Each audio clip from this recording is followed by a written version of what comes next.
Hello and welcome back to Rev Endurance Sports and another edition of Industry News. Today, October the 27th, we're talking about Thule, and they have laid off 34 of their employees. Now, this is on the U.S. side. As far as I can tell, they talk about a group of about 450. And so these are folks from management, product development, manufacturing, and so about 450. So if you figure 34 were laid off, pretty close to about 10%, give or take 5 people or so, 10 people. And, let's not take that lightly. These are people that have now lost a job. Lost a source of income. And this is all pretty much happening out of the Connecticut Seymour area.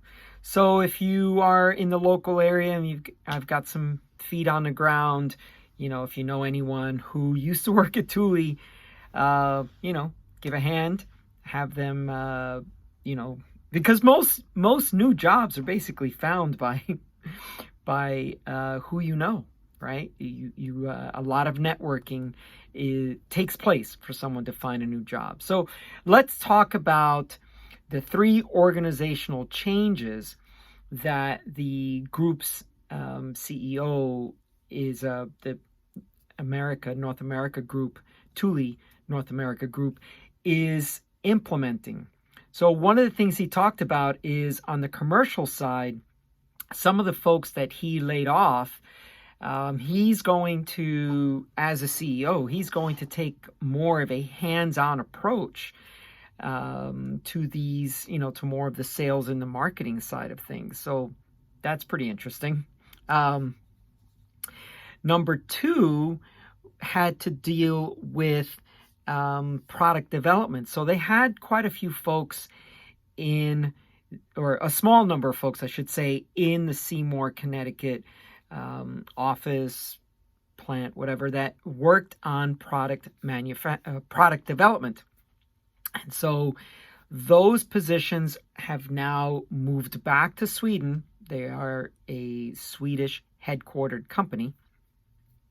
And so those positions have moved back to Sweden, those product development positions. And it's interesting to note that in the past 12 months or so, they've hired 50 people. So that group has gone from 250 up to 300. So they're hiring more in Sweden and letting off folks here in the U.S., such as running a business. So they claim that in the next 2 years, or all this product development that they've been doing over the last 12 months and going forward, they claim that they're going to introduce more product in the next couple of years than they ever have. So they claim that their product pipeline is very good and a lot of product is coming soon. So as far as the outlook, this is what they're saying. Okay, so we're laying off some people, we're moving it back to Sweden, but we've got a lot of product coming down the line. And then the third was the manufacturing that they were doing in Seymour, Connecticut. They're going to cut back on white collar positions and blue collar positions. Now they still have 2 plants. We're talking about the Seymour, Connecticut plant, so that's one, and then they have another one in Forest.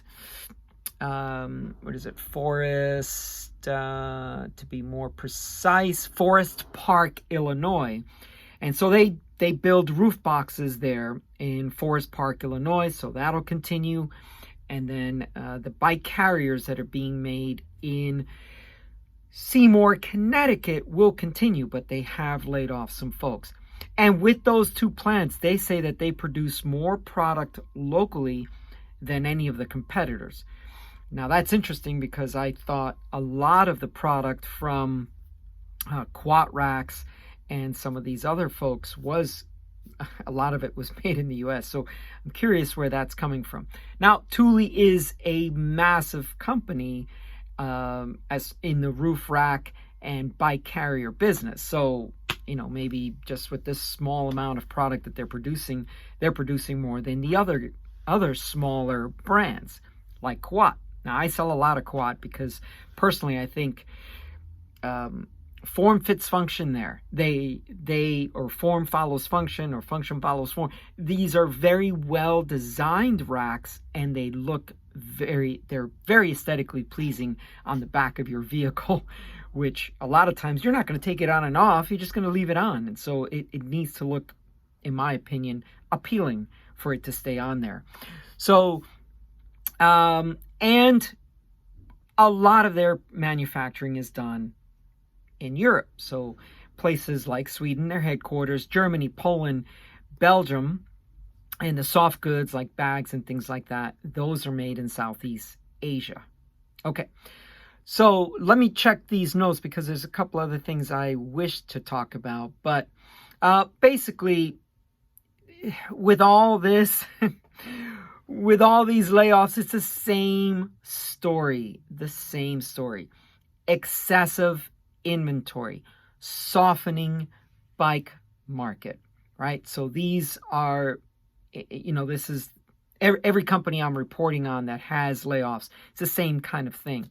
Now, today being October 27th, this is when they were going to report their earnings, and they were predicting a 27% decline in sales and a 72% decline in operating income. So these are pretty big numbers, but again, they paint a very rosy picture for the future. Now, I think every CEO should do that anyway, even if it's not 100% accurate.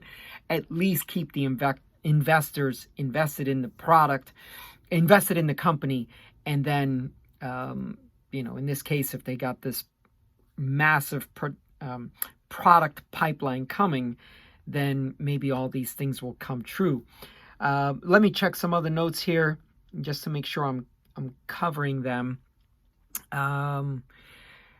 Right. So they believe that this softening and this type of slow business in the bicycle market is going to last about another 2 to 3 quarters. So this is the first time I've heard of any company kind of giving some type of time frame. And 2 to 3 quarters, figure 6 to 9 months of a softening bike market. And they're basically talking about the inventory that manufacturers have, the inventory that retail shops have. So a good time to go out and buy and look for some deals in bike racks, maybe from Thule, maybe. And these types of inventory issues, they claim, will start to resolve themselves in the next 2 to 3 quarters. So, that's what we're hopeful for.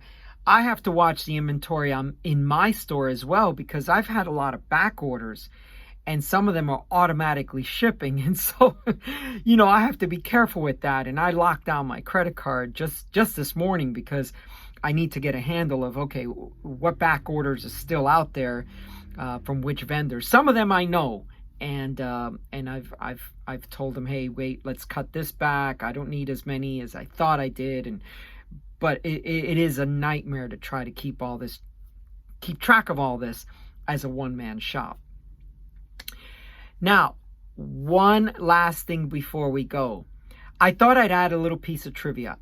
I wonder if you know that Thule is the majority of OE, original equipment, roof rack, just the basic longitudinal bars on vehicles, European vehicles, German vehicles, of course, Volvo would definitely have them, and so on and so forth.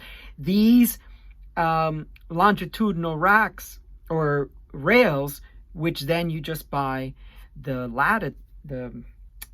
crossbars and then the actual mount for the specific mount for the thing. So skis or your paddle board, your surfboards, or your bike rack carrier, right? So many of those vehicles, they are set already for you to buy the rest of the Thule items. And so one of the things that they claim, and of course this is me reading between the lines, that while the bike market is softening, they still have a lot of strength in other markets, and the other markets are this OE on the millions of cars that are produced throughout the year, as opposed to how many people buy bike carriers, right? So, okay, anyway, that's all for today. If you like this type of content, please make a comment down below. I'd like to know, just as a very non-scientific survey, how many of you have owned a Thule rack? What is your experience with Thule customer service? How do you like the product design, form, function, all of these things?